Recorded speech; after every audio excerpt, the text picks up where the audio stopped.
이해하면 무서운 이야기. 내가 살고 있는 동네는 유토피아라고 불러도 손색이 없을 만큼 완벽하다.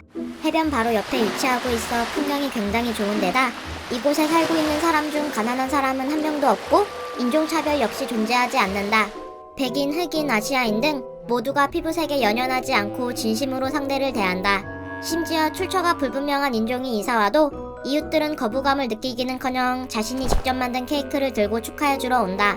나와 남편이 이곳에 처음 이사를 왔을 때도 모두들 엄청 환영해줬었다.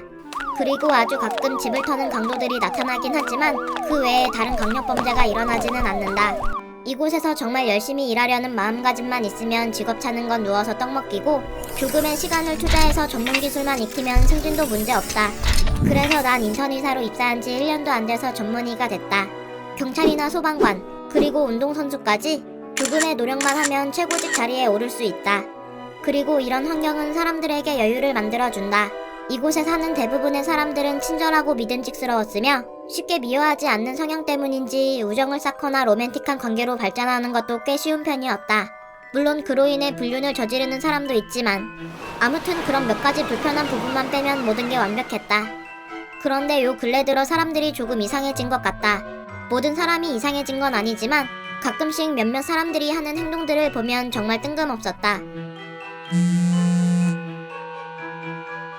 친한 친구가 갑자기 나한테 욕을 퍼부을 때도 있었고 몇 번 말 섞은 적도 없는 이웃 주민이 우리 집에 찾아와 냉장고에서 마음대로 음식을 꺼내 먹기도 했다.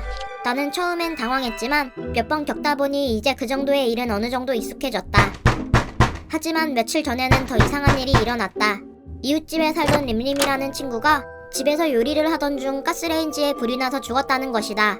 분명 그 친구는 오래전부터 요리를 했던 경험 많은 요리사였는데 어떻게 요리하다 불이 난 거지? 또 왜 그 불을 끄지 않았던 거지? 소문으로는 불이 났을 때 119에 신고하지도 않고 그저 발만 동동 구르다 온몸에 불이 옮겨붙어 죽었다고 했다. 그리고 그 얘기를 들었을 때 나는 도저히 이해가 되지 않는 부분이 있었다.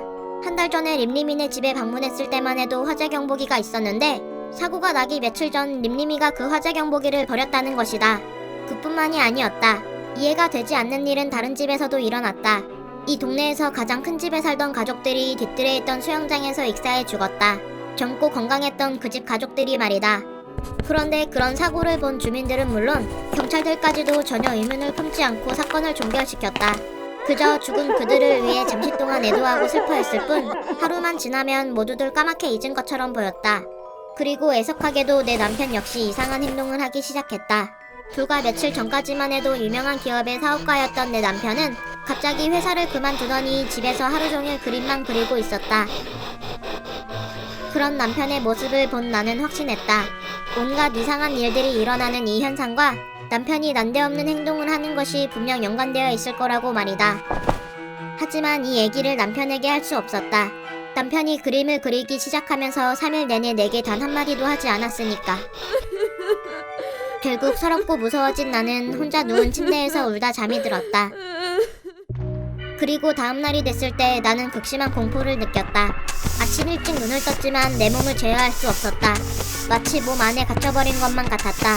내 몸은 일도 가지 않고 러닝머신 위에 올라가 5시간 동안 달리기만 했다.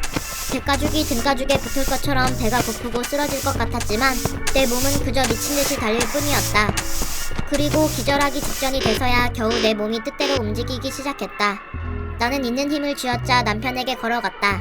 오늘 하루 종일 내가 겪은 일을 얘기하려 했지만 도저히 묘사를 할 수가 없었다.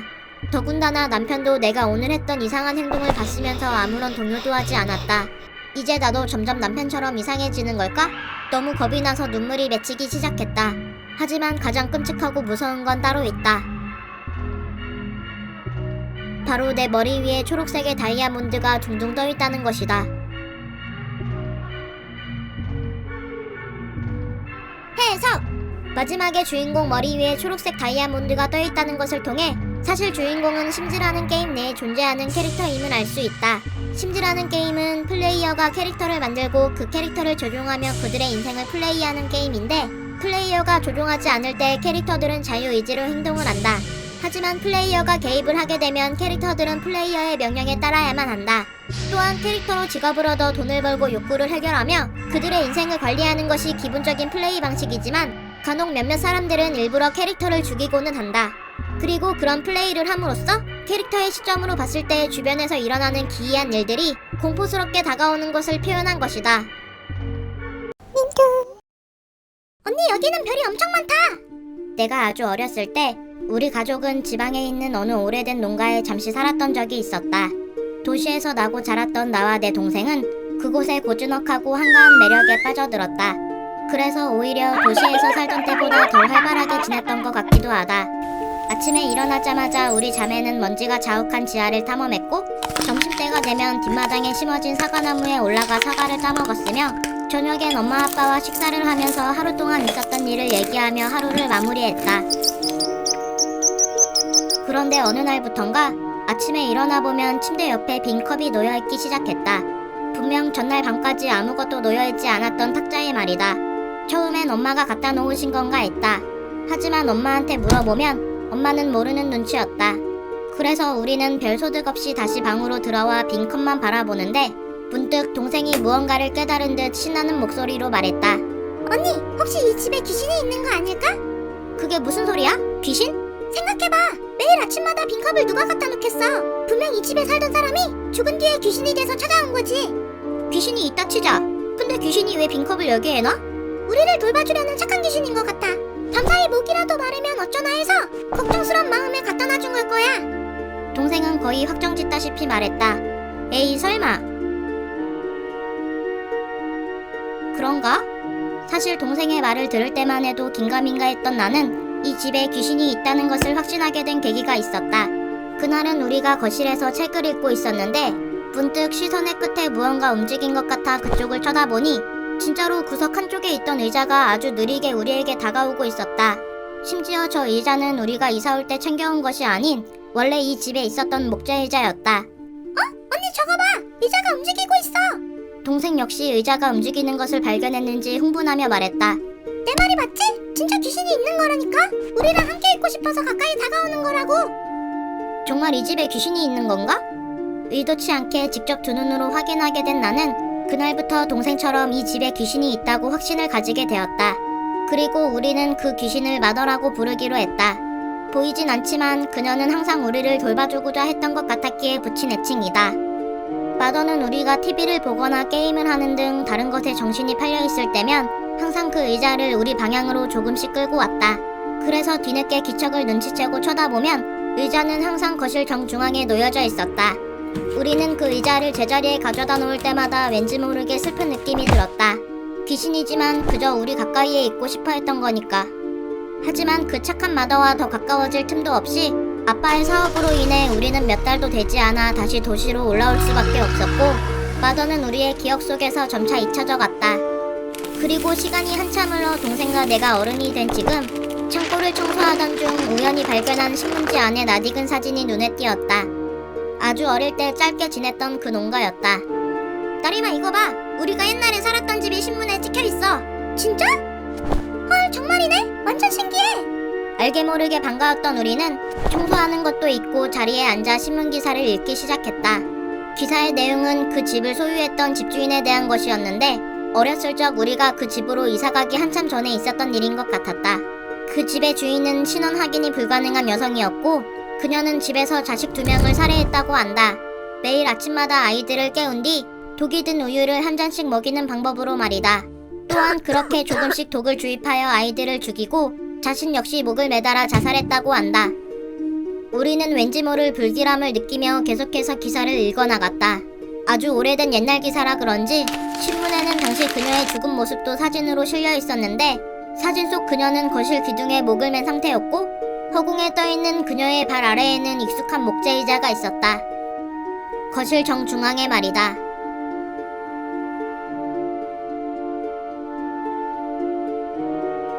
해석! 침대 옆에 컵을 놓아둔 것과 의자를 끌고 온 것을 통해 어렸던 나와 동생은 그 집에 있던 귀신이 우리를 돌봐준다고 생각하며 마더라는 애칭까지 지었지만 사실 그 귀신은 아이들을 죽이던 행동과 자신이 자살했던 행동을 반복하고 있을 뿐이었다. 툴리미는 평범한 13살 소년이 아니었다. 그 아이는 완전히 미친 것 같았다. 툴리미의 일과를 살펴보자면 온종일 컴퓨터 게임하면서 고래고래 소리를 지르거나 7살 된 동생 림리미를 괴롭히는 게 전부였다. 툴리미가 림리미에게 저지르는 끔찍한 장난은 매번 날이 갈수록 심해졌다. 한 번은 림리미에게 부모님이 살해당했다고 말한 뒤 그 충격을 극대화하기 위해서 거실을 케찹범벅으로 뿌려둔 적도 있었다. 때문에 림리미가 불안정한 이유는 모두 툴리미 탓이었다. 림리미는 엄마나 아빠한테 가끔 속삭이는 소리가 들린다거나 밤에 귀신이 보인다는 등의 말을 하곤 했다. 엄마, 어젯밤에도 니니가 보였어요. 응? 니니라니? 제가 저번에 말한 귀신이요. 자기 이름이 니니라고 했거든요. 어제는 밤새 제 귀에 대고 속삭였어요. 림림아, 이 세상에 귀신은 존재하지 않는단다. 걱정하지 마렴. 우리 림림이가 무서운 꿈을 꾼 거야. 꿈이라고요? 그리고 림리미가 그런 말을 할 때면 툴리미는 언제나 비웃었는데 자신의 괴롭힘으로 동생이 망가졌다는 사실을 되려 자랑스러워하는 것처럼 보였다. 심지어 툴리미는 거기서 만족하지 못했다. 툴리미는 어린 림리미를 완벽하게 망가뜨리고 싶어 했다. 그러던 어느 날 밤, 잠을 자고 있던 툴리미는 폭풍우 치는 소리에 잠에서 깨게 되었다. 창문에선 계속해서 비가 내리고 있었고 간간히 세차게 부는 바람소리와 천둥번개 치는 소리가 들려왔다. 툴리미는 다시 잠을 자려고 했으나 한 번 달아난 잠은 쉽게 오지 않았다. 양 한 마리, 양 두 마리, 양을 세봤지만 딱히 도움은 되지 않았다. 그래서 툴리미는 눈만 감은 채 말똥한 정신으로 빗소리를 듣기 시작했다. 그렇게 얼마나 지났을까? 순간 갑자기 떨어진 번개가 툴리미의 방을 환하게 비추었다. 그리고 곧이어 귀를 울리는 천둥소리가 들려왔다. 그러자 툴리미는 씩 웃었다. 지금 하고 싶은 일이 생각났기 때문이다. 마침 옆방에서 자고 있던 림리미도 방금 친 천둥소리에 깼는지 엉엉 우는 소리가 났다. 툴리미는 방문 앞으로 다가가 귀를 기울였다. 엄마, 아빠, 림림아 무슨 일이? 우리 아가 천둥소리에 깼나 보구나. 문 밖에선 림리미가 안방으로 달려가 부모님께 다독임 받는 소리가 미세하게 들려왔다. 그래, 바로 이거야. 지금부터 툴리미는 즐거운 시간이 될 거라고 예상했다. 조용히 방에서 나와 소리 없이 림리미의 방으로 들어간 툴리미는 눈을 반짝거리며 림리미의 방을 탐색했다. 툴리미의 머릿속에는 여러 가지 장난치는 방법으로 가득 차 있었다. 어떤 장난을 쳐볼까? 그리고 곧 툴리미의 눈에 옷장이 들어왔다. 얼마나 시간이 지났을까? 툴리미는 닫힌 옷장의 작은 틈새로 밖을 내다보았다. 그는 림리미가 방에 돌아와 침대에 누우면 이 안에서 림리미에게 들릴 정도로 속삭일 생각이었다. 그럼 림리미는 겁에 질릴 테고 그때 옷장문을 열어 림리미에게 달려가면서 있는 힘껏 소리를 지를 계획이었다. 하지만 시간이 지나도 림리미가 오지 않아 툴리미는 기다림에 지쳐 포기하려던 순간 마침내 발소리가 들렸다. 엄마가 방문을 열자 림리미가 천천히 방에 들어왔다. 이번엔 좋은 꿈 꾸렴 우리 아가? 네 엄마. 엄마와 인사를 마친 림리미는 조심스레 침대에 올라가 누웠다. 툴리미는 장난칠 생각에 미소가 절로 지어졌다. 드디어 때가 됐어. 이제 림리미를 망가뜨릴 순간이 온 거야. 툴리미는 완전히 겁에 질릴 림리미를 상상하며 조용히 입을 열었다. 림리마. 림리미는 반응이 없었다. 툴리미는 다시 한번 속삭였다. 림리마. 하지만 림리미는 여전히 반응이 없다. 나 옷장에 있어 림리마. 나랑 같이 놀자. 툴리미는 제발 동생이 듣기를 바라면서 계속해서 속삭였다. 어서 나랑 놀자, 림리마. 그런데 그때 림리미가 뒤척이며 대답했다. 오늘은 안 돼, 니니. 림리미의 말에 당황한 툴리미가 인상을 찌푸렸다. 아무래도 잠꼬대를 하는 것 같았다. 일어나, 림리마. 나는 니니가. 그 순간 툴리미 뒤에서 나타난 차갑고 단단한 손이 툴리미의 입을 틀어막았다. 오늘은 안 된다고 하잖아. 그리고 끝없는 어둠 속으로 그를 끌어당겼다.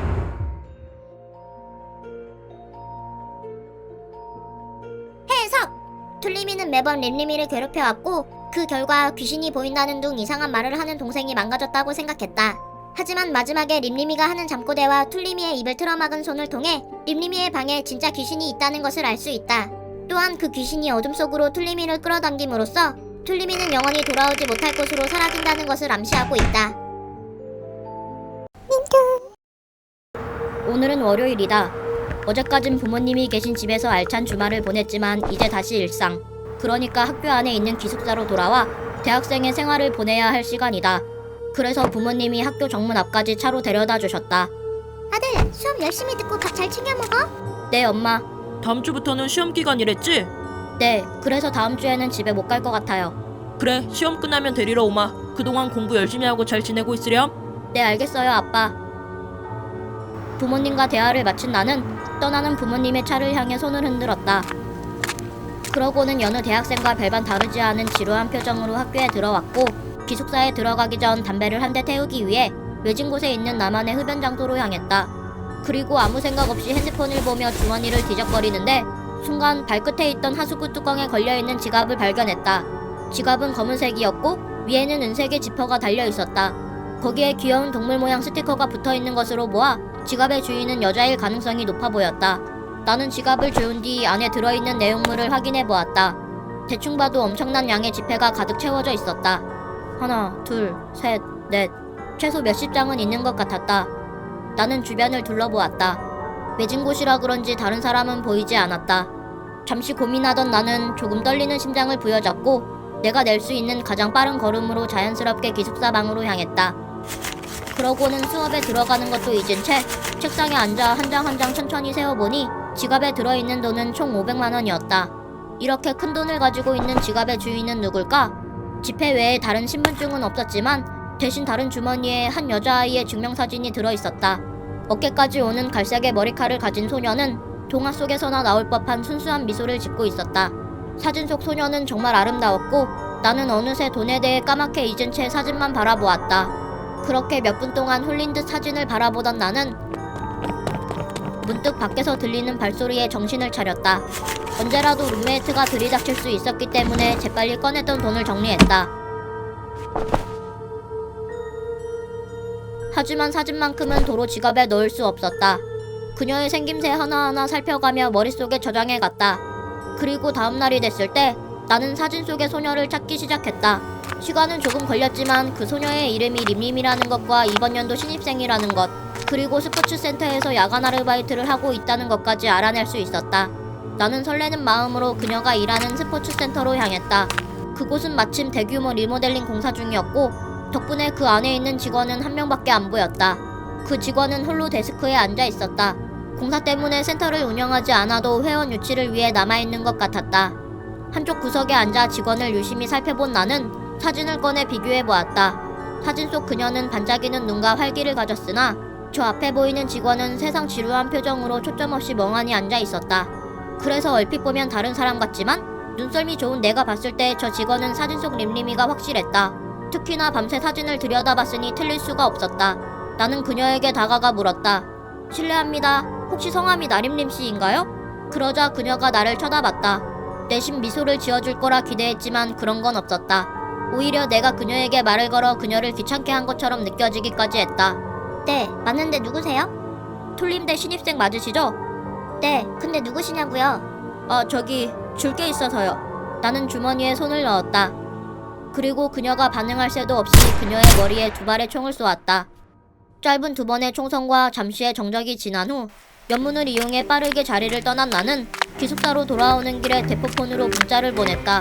누군지 모르지만 몇 번 문자를 주고받았던 그 사람에게 말이다. 처리 완료. 같은 장소에 남은 절반 넣어서 둘 것.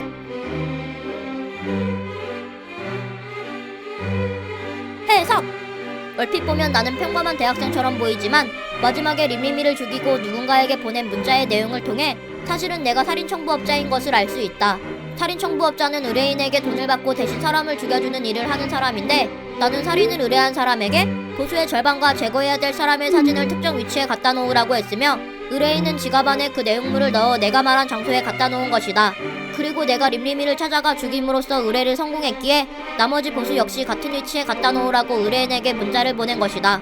즉, 지갑의 주인은 살인청부를 의뢰한 사람이고 나는 그 지갑을 우연히 주운 것이 아닌 살인청부해주는 성분과 대상자를 확인하는 것이었음을 알 수 있다.